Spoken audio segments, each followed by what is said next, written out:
জানেন তো, অনেকেই আমাকে ওপিডিতে এসে প্রশ্ন করেন, ডাক্তারবাবু এই ভ্যারিকোজ ভেন্সটা আমার হলো কেন? তো যেরকম জানেন বইতে লেখা থাকে যে অনেক সময় জেনেটিক কজ থাকে, কারোর ক্ষেত্রে লাইফস্টাইল কিছু প্রবলেমের জন্য এগুলো হতে পারে।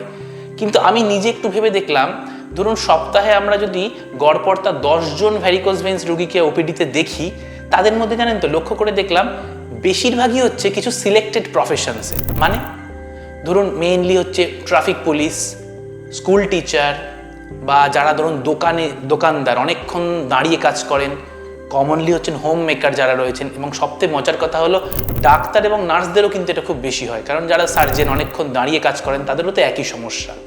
অন্যদিকে দেখি যারা ধরুন অ্যাথলিট, খুব কমই কিন্তু পেশেন্ট ভ্যারিকোজ ভেন্সের, যারা অ্যাথলেটিক্স বা দৌড়নো এর মধ্যে রয়েছে। সুতরাং এর থেকে কিন্তু আমরা বুঝতে পারছি যে এক্সারসাইজটাকে যদি আমরা লাইফে ইমপ্লিমেন্ট করি ঠিক করে, তাহলে কিন্তু ভ্যারিকোজ ভেন্সের সমস্যা থেকে আমরা অনেকটা মুক্তি পেতে পারবো।